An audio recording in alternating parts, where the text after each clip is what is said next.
amigos, estamos hoje reunidos mais uma vez na Fraternidade Francisco de Assis para a nossa palestra na Fraternidade.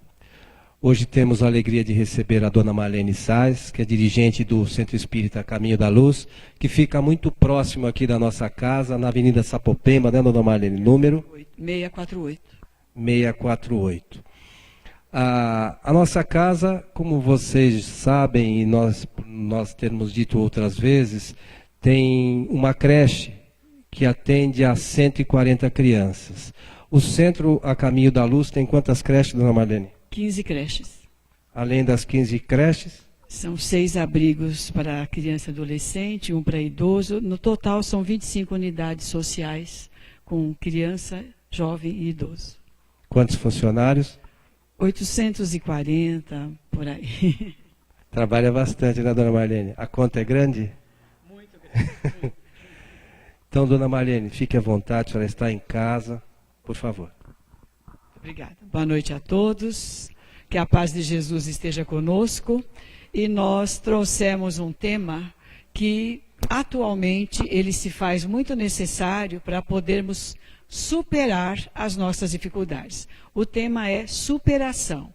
Na realidade, o ser humano, ele encontra desafios a cada momento, a cada instante da sua vida. A nossa vida já apresenta o primeiro desafio para nós reencarnarmos. Hoje, com toda essa programação que os casais têm para reencarnar, nós temos o primeiro desafio. Será que vamos conseguir reencarnar ou não? Começamos por aí. E temos que superar. A própria palavra superação, ela já é uma somatória. Superação, ou seja, uma ação ao superlativo. É aquilo que nós precisamos buscar, precisamos conquistar.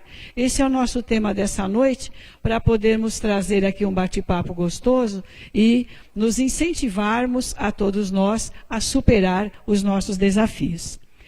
Na vida de todos nós existem contratempos. Não existe ninguém que passe por esta vida, em algum momento, ou vários deles, que encontra os seus contratempos. Os contratempos são as ferramentas de trabalho. Nós não viemos aqui na Terra a lazer, não viemos a passeio, nós viemos na Terra para evoluir. Para evoluir, para aprender, para crescer, e não se consegue isso sem superar contratempos que nos alcançam. As perdas. Quem de nós não sofre perdas na sua vida? As perdas maiores, mais dolorosas, a perda dos afetos, a perda daqueles que nós trazemos em nosso arcabouço espiritual como patrimônio afetivo. E essa perda, ela pode significar a desencarnação, a separação, a inimizade, enfim, perdemos afetos preciosos. Mas perdemos em menor escala coisas mais materiais, que são passageiras, mas nos abalam. A perda do emprego, a perda da saúde, a perda da sua casa própria, várias perdas que nos machucam e que se constituem em ferramentas. O abandono, talvez pior do que a perda, é o abandono. Quando uma pessoa se sente abandonada pelos amigos, pelos familiares, nós temos um exemplo disso no abrigo de idosos que mantemos em Guarulhos com 100 idosos. São pessoas que literalmente sofrem a dor do abandono. O abandono por aquelas pessoas, muitos deles têm filhos, têm netos, estão ali há 13 anos, a idade daquele abrigo, sem ter o carinho daqueles que tocam ao seu coração. O abandono do esposo, da esposa, dos filhos. Muitas vezes nós conversamos com mamães e com papais que se sentem abandonados pelos seus filhos. Dizem, eu dei tanto carinho, eu dei amor, eu dei o melhor de mim, eu dei a saúde, eu dei tudo o que eu pude. E o abandono chega. Também se constitui num contratempo que depois, mais para frente, vamos voltar a ele. Doenças graves. A doença, como o Chico sempre diz, doença não é doença. Doença é remédio que cura a alma. Mas quando ela chega a nós, ela nos abala. Ela constitui uma ferramenta das maiores para burilar, em algumas situações, o orgulho. Quantas pessoas não se lembram de Deus, não se lembram do Criador, não se lembram da espiritualidade? Quando a doença visita a sua casa, consigo mesmo ou com aqueles que ama, há um abalo, há uma mudança de comportamento, há uma mudança de passos, porque nós vamos naquele momento nos lembrar que Deus tudo pode, que Jesus é o nosso mestre. E essas doenças graves, muitas vezes incuráveis, elas representam um degrau a mais para podermos superar essas dificuldades que se constituem, na bem da verdade, num degrau evolutivo dos melhores. Se a doença tem a sua raiz na alma, evidentemente nós a trazemos de outras romagens espirituais. Nós que estamos numa casa espírita, nós que buscamos no Evangelho de Jesus explicações para esses contratempos, já não temos dúvida de que a herança espiritual, que é o nosso patrimônio, que nos acompanha a cada retorno à Terra, ela inclui os sucessos, ela inclui as doenças, de uma semeadura que nós fatalmente já realizamos em épocas remotas e que agora, numa oportunidade bendita do nosso Pai Criador, nós recebemos como desafio, nós recebemos como contratempo. Temos as decepções. Quem de nós, até a nossa idade, não se decepcionou? Né? Nós nos decepcionamos de todas as maneiras, às vezes conosco mesmos. Nos decepcionamos com amigos, com familiares, com parentes. Por que nós nos decepcionamos? Porque nós criamos expectativas infundadas, equivocadas. Na maioria das vezes, a culpa não é daquele que nos causou a decepção. A culpa é nossa, porque nós idealizamos algumas coisas que estão fora da aptidão daquela pessoa. Nós idealizamos algumas conquistas, alguns objetivos, nós idealizamos a felicidade nas mãos de alguém. Um equívoco dos maiores.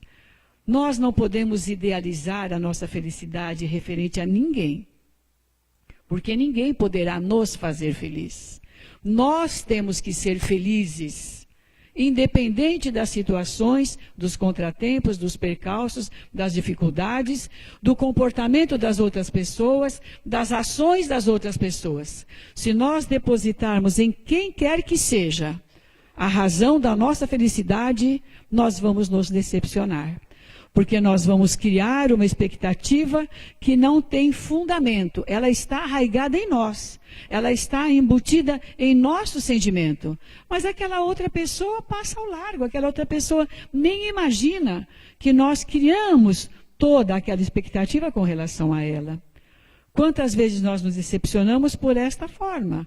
Temos aquele amigo, temos aquela amiga, no qual nós nos damos muito bem.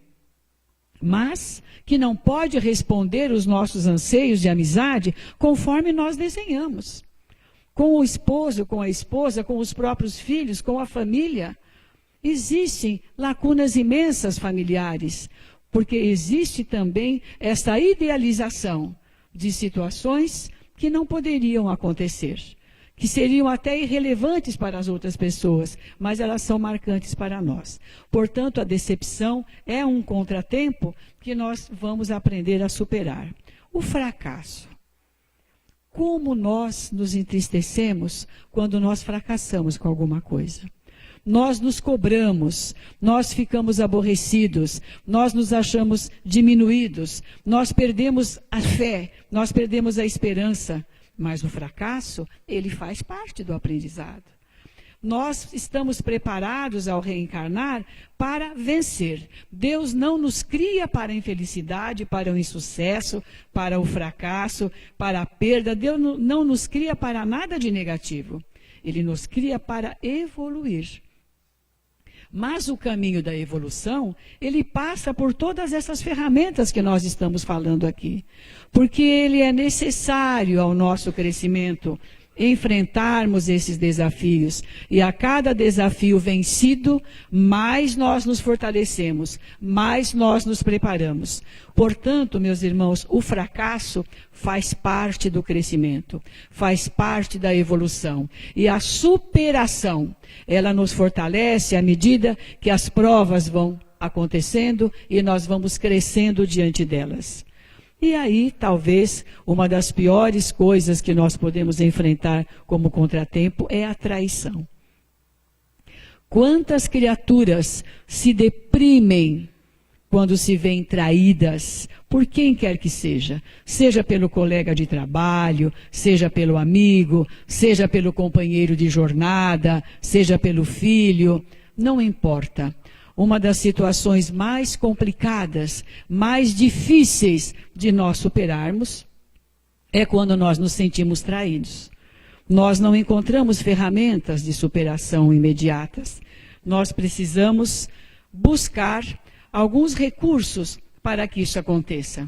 E o recurso da traição, o perdão, que nós vamos ver daqui a pouco. Nós falamos de alguns contratempos, mas as ferramentas para essa superação, elas existem. Quando nós estamos em desespero, nós vamos encontrar no Evangelho de Jesus, nós vamos encontrar na doutrina espírita, nós vamos encontrar na nossa crença a esperança. A esperança que nos faz superar todo o desespero que possa fazer parte da nossa vida. Atualmente, a humanidade entrou num ciclo de desespero. Porque nós temos notícias ruins a todo momento, nós temos informações tristes a todo momento, nós estamos no ciclo da transição planetária. E já sabemos que a transição planetária, ela demanda um esforço de todos nós, uma superação intensa, para podermos ter a esperança nos dias futuros. O desespero nos adoece, nos causa os conflitos, nos leva muitas vezes aos processos depressivos, às síndromes do pânico, porque ele acaba desestabilizando todo o nosso emocional. E o emocional é aquele agente que desencadeia as doenças físicas. Portanto, a esperança, a vencer o desespero, ela pode até reforçar a nossa saúde. O medo é saudável, numa certa dosagem, porque se nós não tivermos medo de nada, nós vamos nos expor a tudo e vamos estar trabalhando contra nós mesmos. Mas quando ele passa do equilíbrio, quando ele acaba se tornando numa quantidade muito maior, é preciso que nós busquemos a coragem. Todos nós recebemos de Jesus, recebemos de Deus, a oportunidade da coragem, a coragem de enfrentar as situações, de enfrentar os problemas, de discutir, de dialogar, de buscar a solução. A coragem também nós encontramos na oração, encontramos na prece, encontramos naquela certeza de que ninguém está sozinho. A intolerância, por certo, não é um problema nosso, nós somos tolerantes, não é? Vamos nos enganar um pouquinho agora. Contra a intolerância, nós precisamos encontrar a paciência. Ah, mas eu perdi a paciência. Não. Quando nós alcançamos essa virtude, nós não perdemos mais. Nós perdemos a paciência porque, na verdade, nós não temos, nós não achamos ainda. Nós estamos perdendo uma coisa que nós nem encontramos.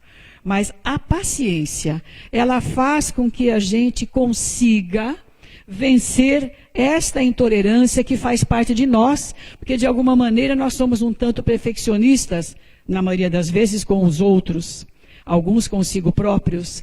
E essa intolerância, ela nos faz buscar situações de intransigência e que também acarreta para todos nós alguns percalços difíceis de vencermos.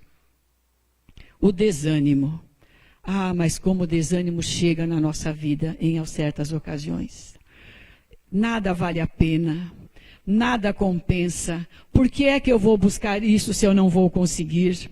Por que é que eu vou me esforçar para aquilo que eu não vou conseguir? O desânimo é uma erva daninha que atinge a nossa alma. E todos os problemas que atingem a nossa alma são repassados para o corpo físico, são repassados para a vida em sociedade, para a vida em família.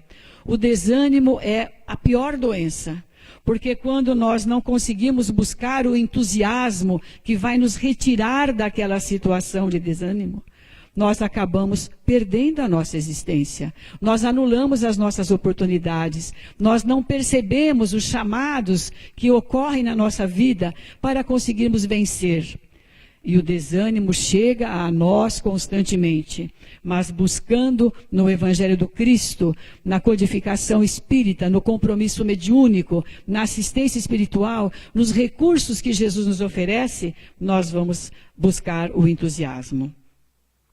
Os desafios, como nós falamos, são as ferramentas que estão ao nosso alcance. Como dissemos anteriormente, nós não estamos aqui na Terra para descansar, para o lazer, para o turismo. Nós estamos aqui para trabalhar. O trabalho é uma ação. E para se vencer qualquer desafio, nós temos que agir. Nós vamos primeiro elaborar na nossa mente, nós vamos construir no nosso pensamento, mas depois nós precisamos agir. Sem ação, nada ocorre. O planeta Terra não teria chegado onde chegou se a grande parcela de homens inteligentes não tivesse agido. E será que nós agimos na nossa vida? Nós estamos frente a um grande desafio. Temos um filho que é dependente de droga. Que fazer? Olha que desafio imenso. Algumas pessoas vão para o princípio da negação no começo. Eu vou negar porque assim eu não preciso enfrentar. Quantas vezes nós fazemos isso? Negamos aquela evidência para não irmos à luta, para nós não enfrentarmos. Então nós precisamos agir. Percebemos que o nosso querido está dependente químico, nós vamos agir, nós vamos pegar, nós vamos apoiar, nós vamos levar à casa espírita, nós vamos buscar os grupos de apoio, nós vamos trabalhar, nós vamos agir. Percebemos que nós estamos com um desafio muito grande, a doença veio até nós, mas nós não vamos nos entregar. Nós, seja o câncer, seja o que for, nós vamos agir, nós vamos primeiro buscar a fé em Deus, nós vamos buscar a oportunidade, nós vamos buscar o recurso e agindo nós vamos vencer.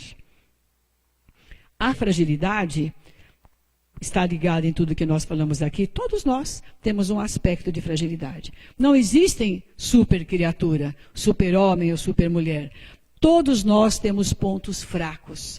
Todos nós temos alguma situação na nossa vida que nós ficamos vulneráveis, que nós ficamos frágeis. E esta resistência também se encontra no que nós vamos falar agora, que é a fé. A fé é a ferramenta maior que nos faz superar a dor. Todos nós temos dores físicas e morais. Algumas pessoas são muito resistentes à dor física. Outras pessoas são muito frágeis a ela, mas a dor moral é aquela dor que nos abate, que nos aniquila, que muitas vezes nos faz fugir até da própria vida. E com a fé que remove montanhas, a fé que Jesus nos ensina, nos exemplifica, nos mostra, é com a fé que nós vamos vencer qualquer dor que se apresente no nosso caminho. E, finalmente, nós vamos ter uma situação fantástica que supera tudo, que é o amor. O amor que cobre a multidão de pecados. O amor que aproxima as pessoas. O amor que supera todas as condições que tivermos para podermos vencer. Amando a nós mesmos em primeiro lugar. Quem não se ama não consegue distribuir amor, ele não se valoriza, ele não acredita em si mesmo, ele não ama a oportunidade que ele teve de receber esse corpo físico, ele não ama os objetivos que ele se comprometeu, o planejamento de vida que ele fez, os projetos, os sonhos, os ideais. Nós precisamos nos amar.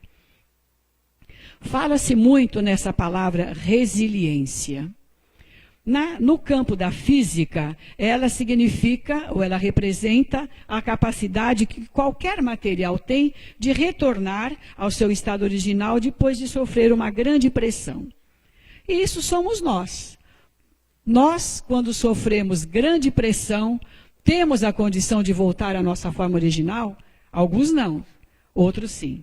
Na psicologia, a explicação: O indivíduo, ele tem a capacidade de lidar com os seus problemas, superar obstáculos, sem entrar num surto psicológico. Então, é um indivíduo resiliente.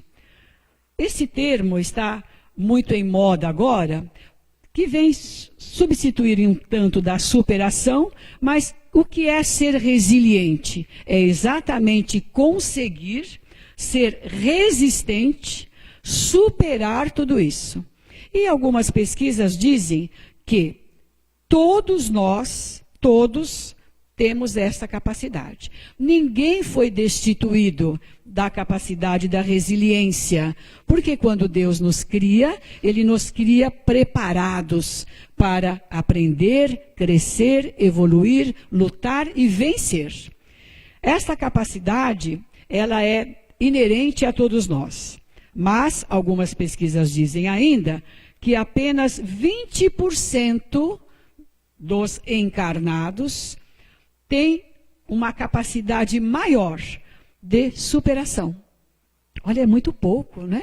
Num universo de 100%, só 20% ter capacidade para superar, significa que nós precisamos confiar mais. Nós precisamos amar mais, precisamos trabalhar mais, precisamos crer mais para aumentar este percentual. Porque se nós temos essa sementinha em nós, por que não aumentar mais a nossa capacidade? O resiliente é aquele que sai ainda mais forte diante de qualquer experiência desastrosa.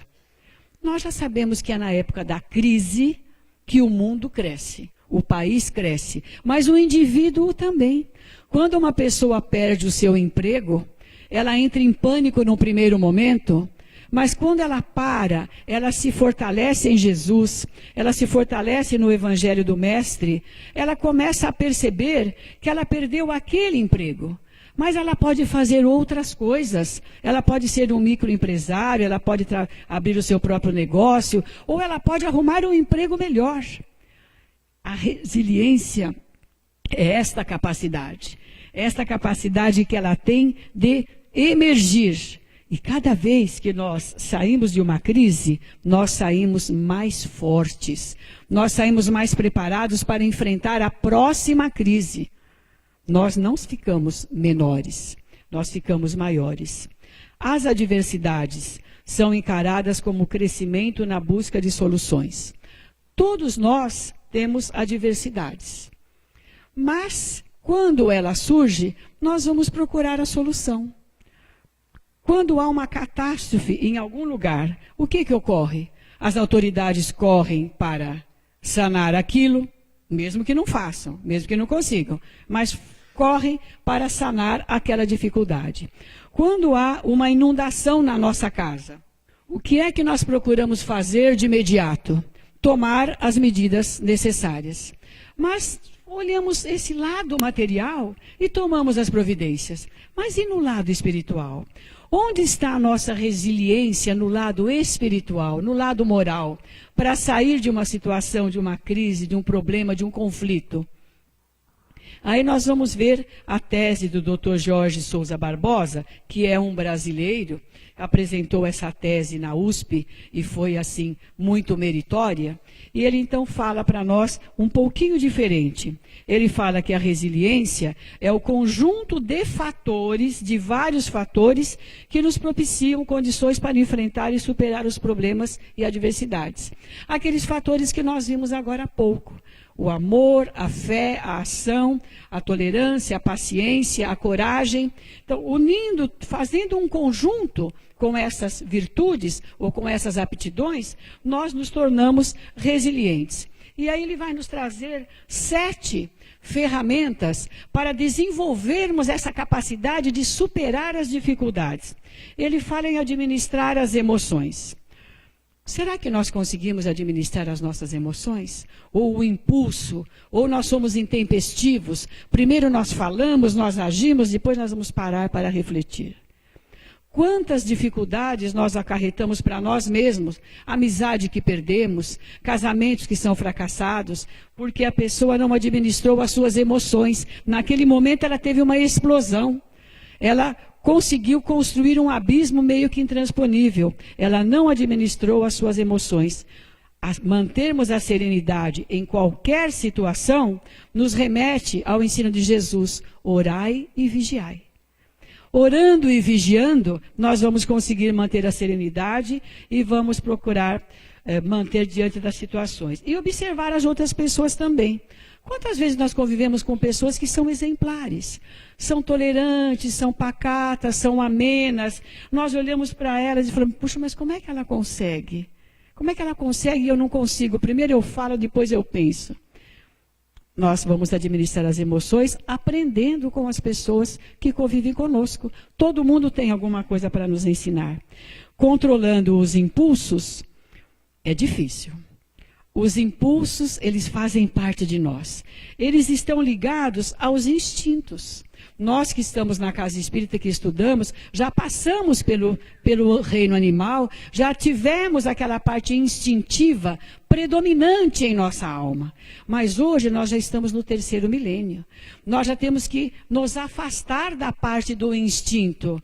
Nós precisamos buscar o controle do impulso através da força da inteligência, que nos ajuda. A partir de agora, eu não vou falar a palavra na hora que ela vem na minha cabeça. Eu vou pensar primeiro.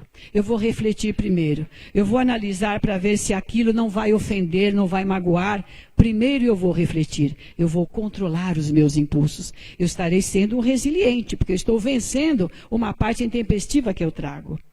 O otimismo, como nós falamos agora há pouco, ele faz parte da nossa vida. Quando nós somos pessimistas, nós não damos nenhum passo em direção à felicidade. Tudo está ruim. Se tem muito sol, se choveu, se está frio, se está calor, se tem muita luz ou pouca luz. O negativo, ele só vê o lado ruim das coisas. E aí nos faz lembrar quando Pedro e Jesus caminhavam e viram aquele cachorro que já estava morto na beira da estrada, em decomposição. E Pedro diz: mestre, que animal, está com um cheiro ruim. E Jesus fala: Pedro, olha que dentes lindos ele ainda tem.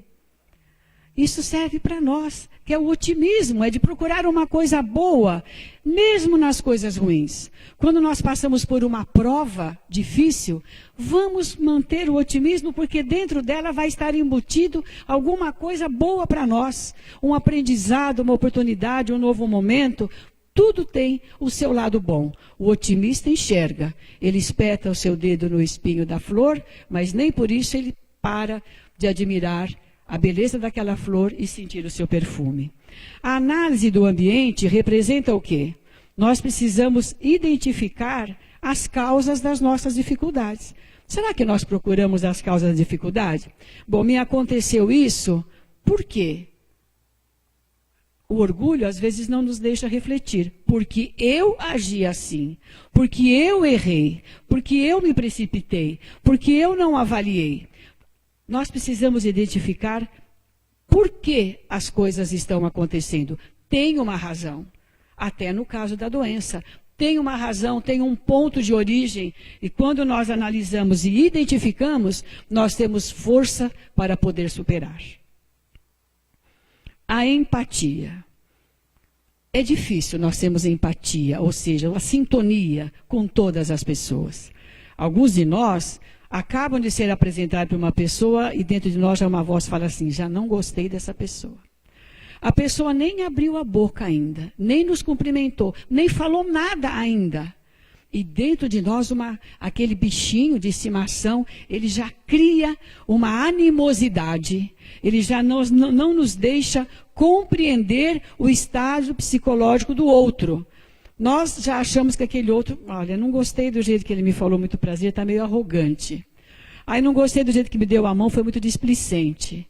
Aí não gostei do tom de voz daquela pessoa. Nós acabamos criando um fato avesso à empatia, com a postura inicial que nós achamos que aquela pessoa tem. Nós já criamos uma dificuldade, um empecilho naquele relacionamento, porque não soubemos compreender que aquela pessoa pode nem ser daquele jeito que ela falou conosco agora. Ela está vivendo um conflito, ela está vivendo um problema, ela não está bem, mas nós já criamos uma barreira naquela situação. A autoeficácia. todos nós somos capazes, sim, de fazer tudo.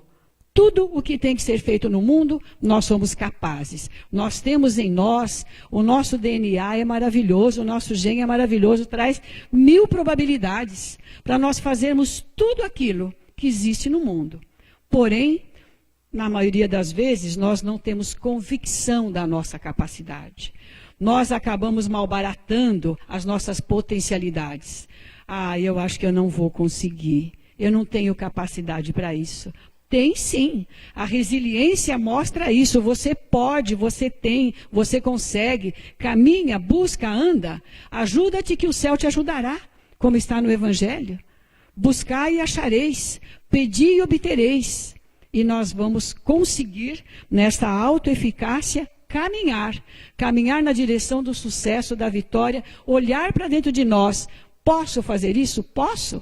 Fui dotado de livre-arbítrio, de inteligência, de capacidade, de memória, de força espiritual, de energia espiritual.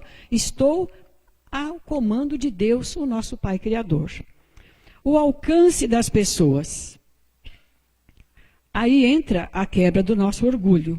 Porque representa a capacidade de nos vincularmos a outras pessoas para encontrar soluções sem medo de fracassar. Mas para eu conseguir vencer essa prova, eu vou ter que procurar fulano.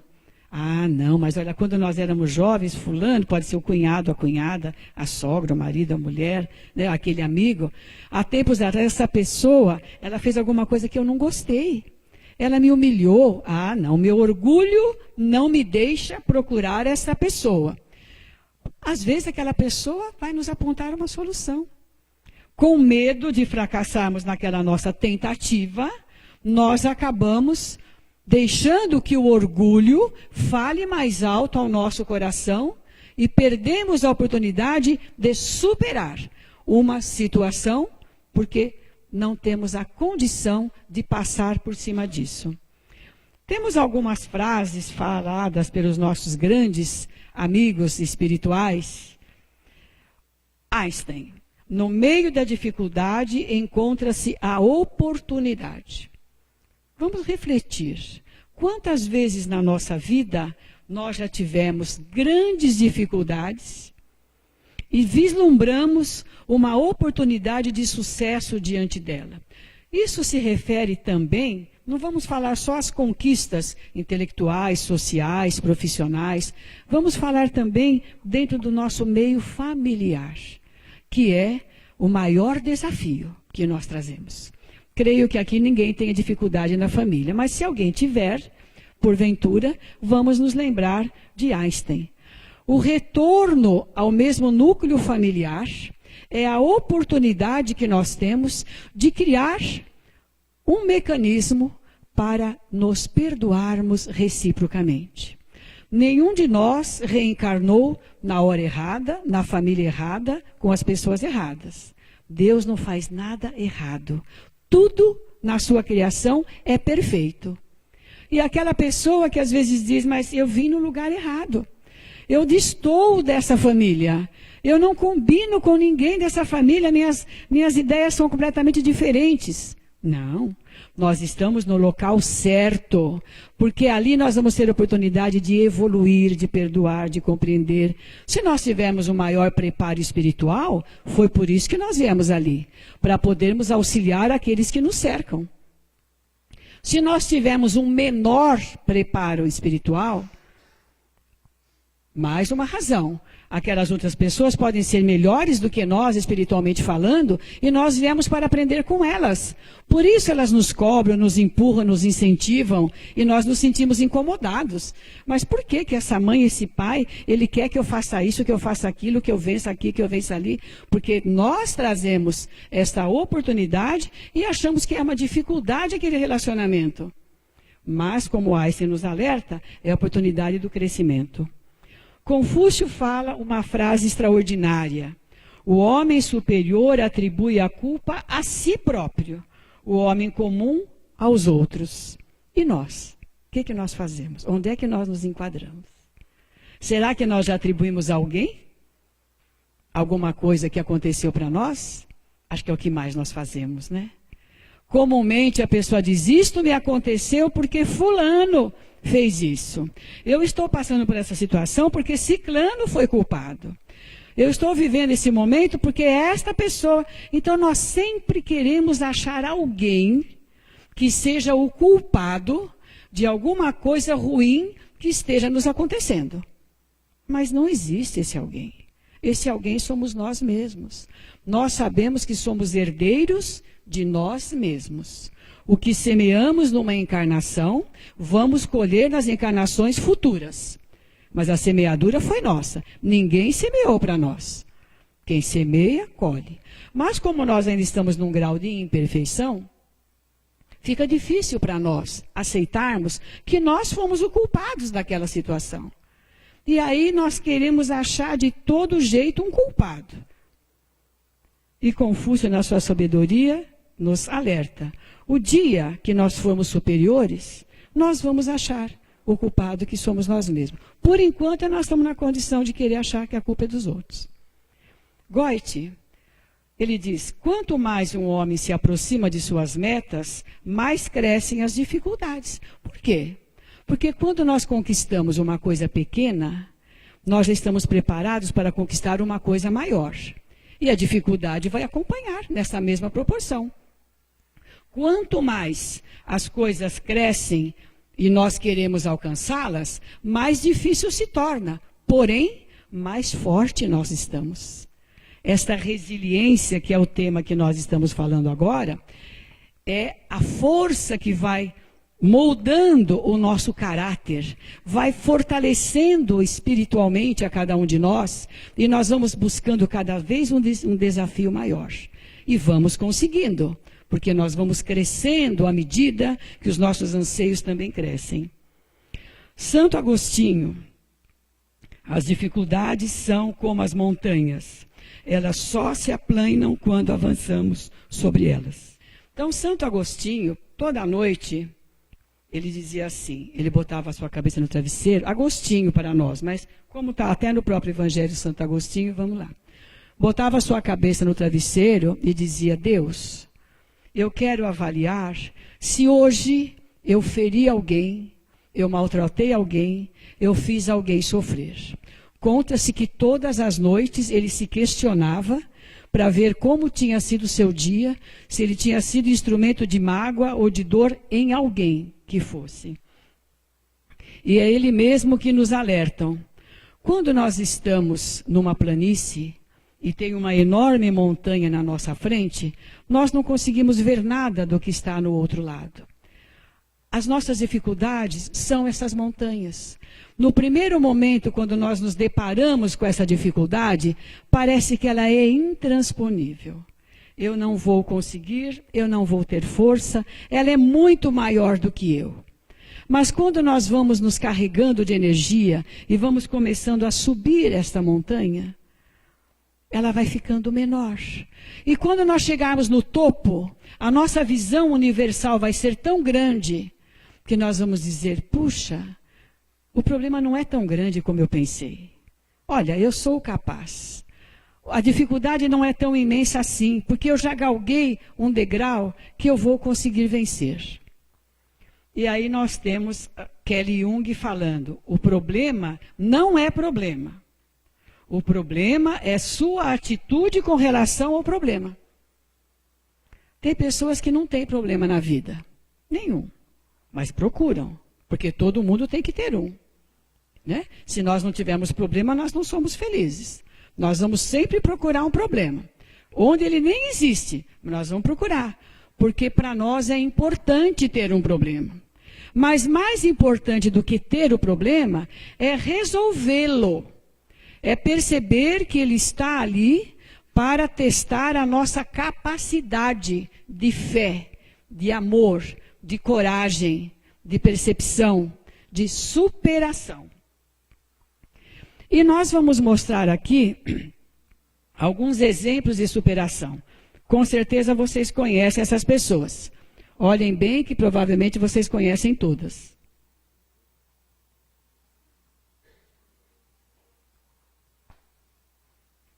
A primeira dela é Dorina Novil. uma fantástica criatura que desencarnou no ano passado. Uma moça que aos 17 anos perdeu a visão. No auge, né, dos seus sonhos, dos seus ideais, ela perdeu a visão. E naquela época não existia escolas especiais para o deficiente visual.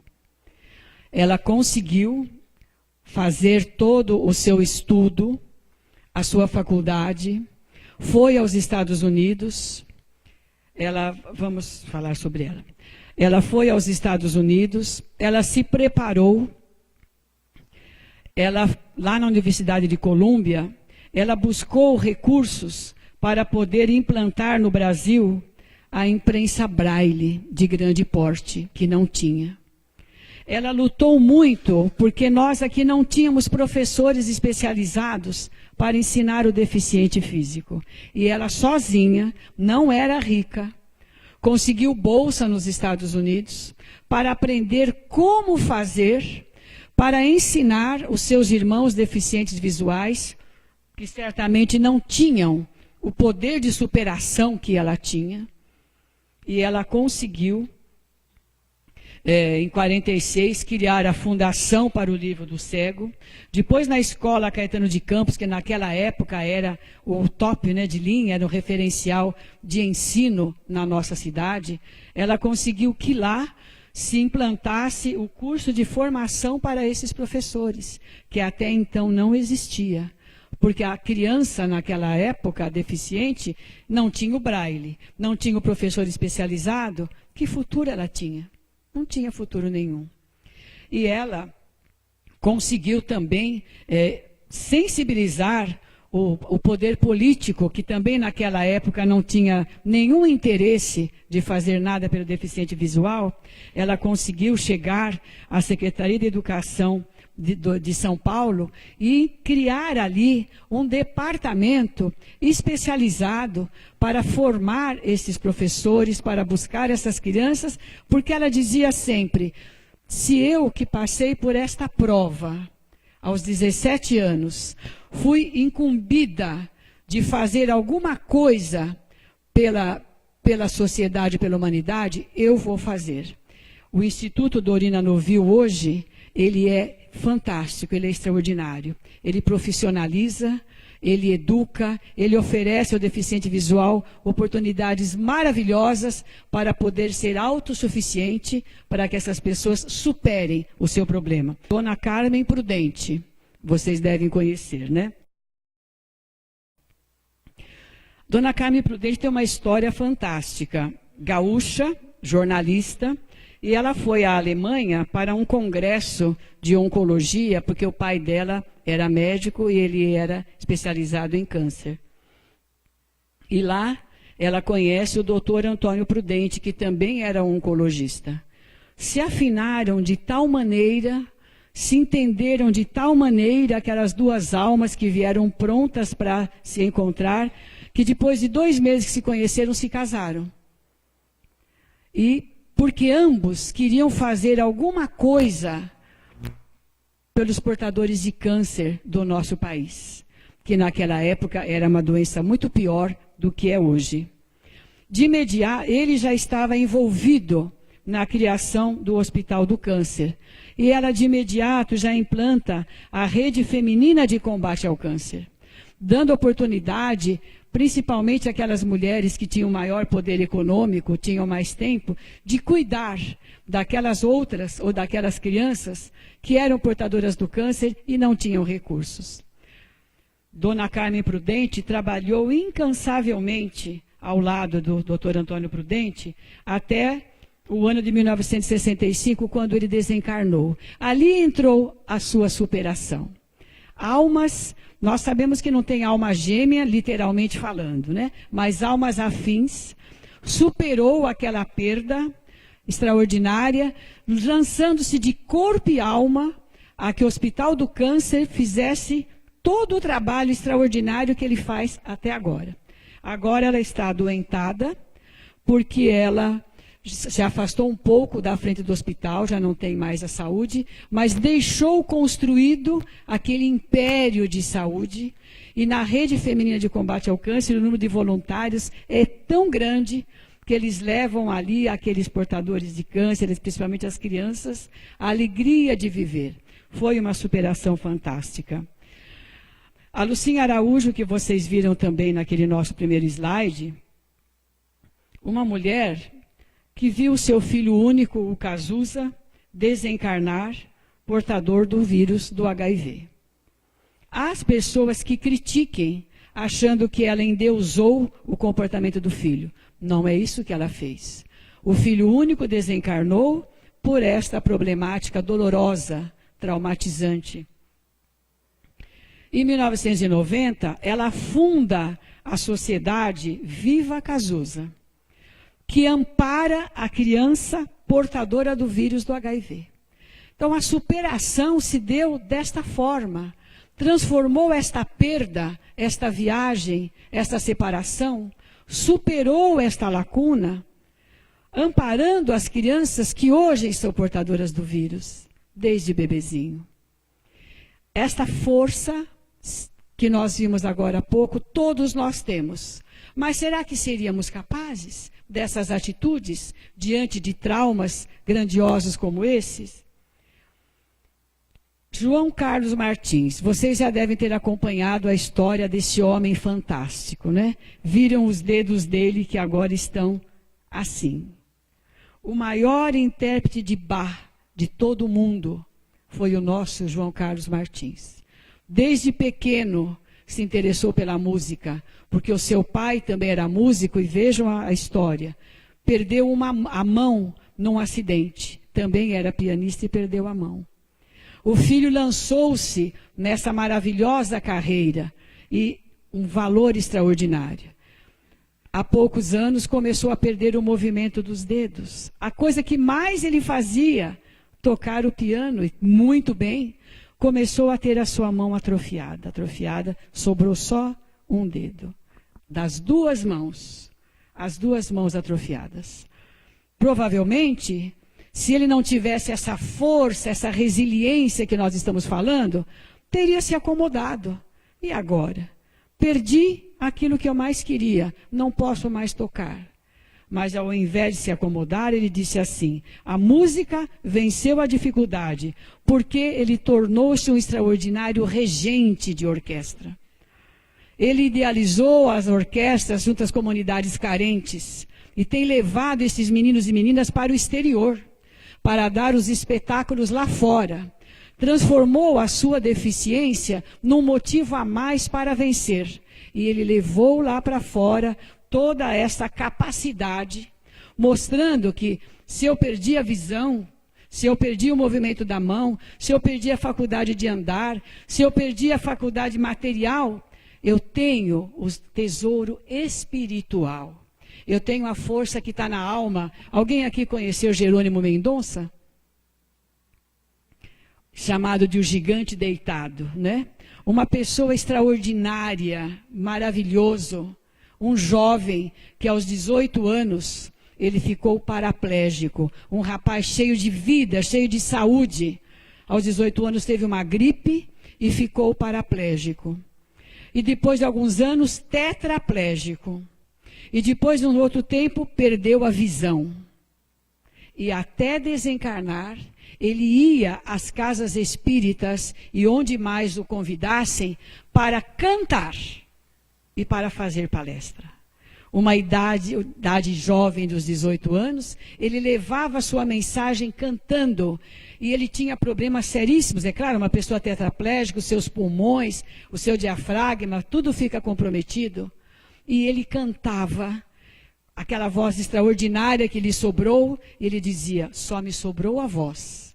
Então ela será minha ferramenta de trabalho, porque com ela eu falo de Jesus, com ela eu falo do Cristo, com ela eu incentivo as pessoas, com ela eu supero a minha prova.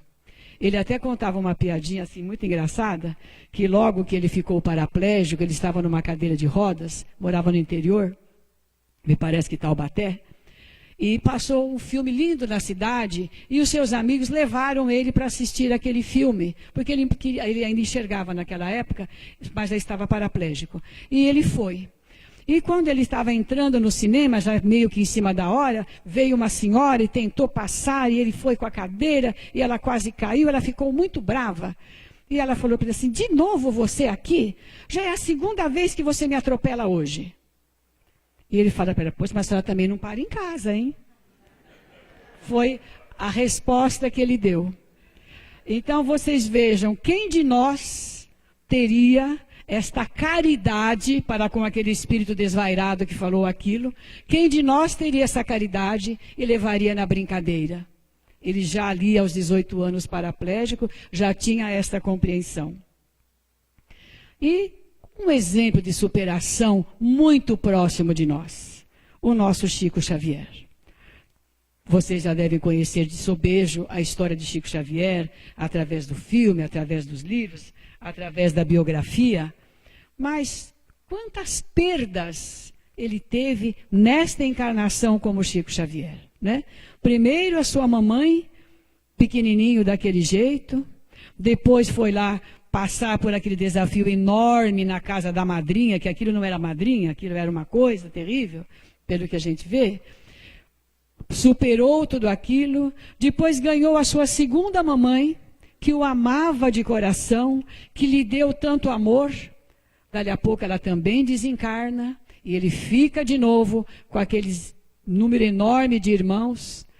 Na mediunidade, ele passou por situações terríveis que nós, médios, não passaríamos. Não teríamos a coragem de superar desse homem, com as desconfianças, os julgamentos, as traições, as críticas, até esbofeteado no rosto ele foi. Então ele superou tudo aquilo. Por quê? Porque ele já condensou aquele final do slide que nós vimos agora há pouco, com aquela palavrinha, amor. Porque com o amor, ele venceu todas essas batalhas. Um exemplo extraordinário de superação. E o maior exemplo que nós podemos trazer aqui de superação. Maria de Nazaré, jovem, aceitou receber o Messias, sabendo já que não seria fácil. Ao ver o seu filho amado no madeiro infamante na cruz, ela perdoa a todas aquelas pessoas. Ela não entra em desespero, ela já não tinha mais a presença de José, que já havia desencarnado. Ela olha o seu filho partindo e ela supera. Ela não se revolta, ela não fica sentada chorando. O que ela faz? Ela pega João, que Jesus aponta, aí está sua mãe, aí está seu filho. E faz o quê? E continua a obra do seu filho amado. E vai para Éfeso, e abre a Casa do Caminho, o primeiro centro espírita que se tem notícia, porque ali naquela casinha pequenininha, simples, ela acolhe os doentes para dar a sopa, para dar a palavra.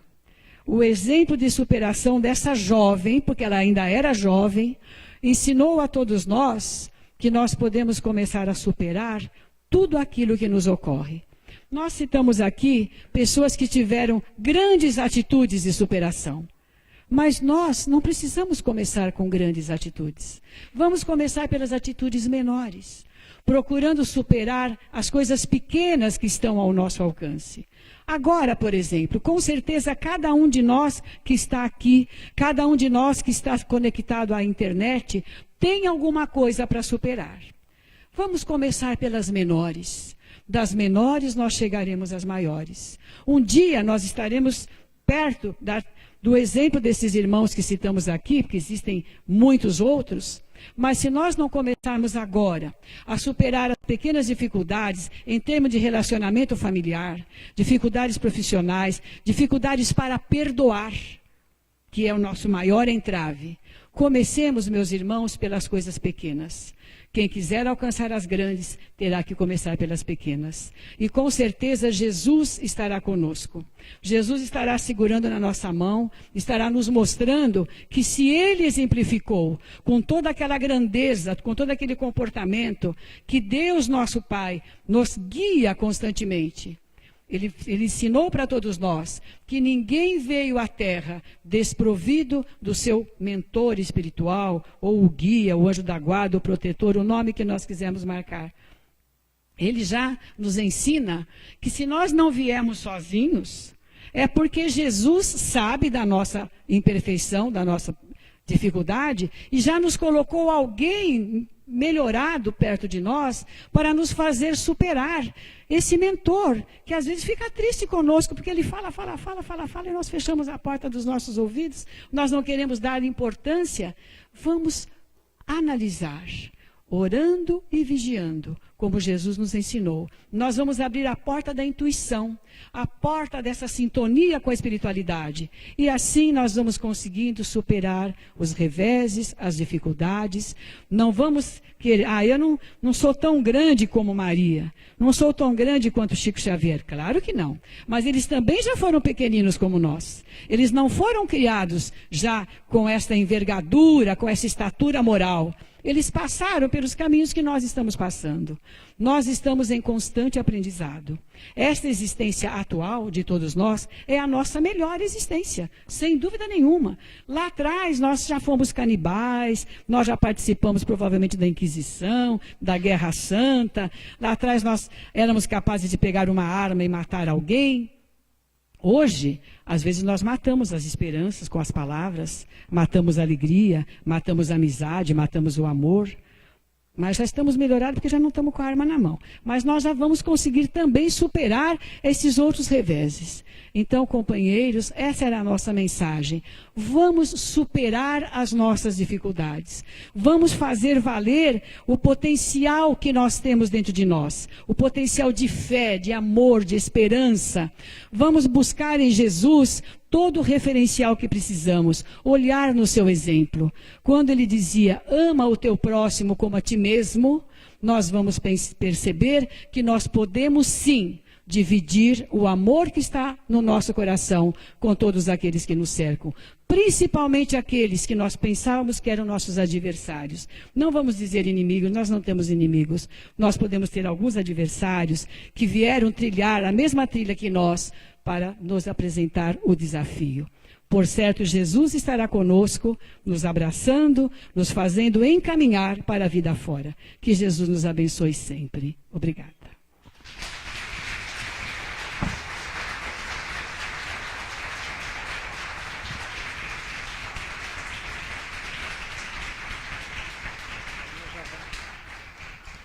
Dona Marlene, os nossos agradecimentos. A senhora está contratada para outras vezes, tá bom? E a gente tem certeza que a palestra foi muito proveitosa para os presentes, para os amigos da internet. Então, a todos o nosso abraço.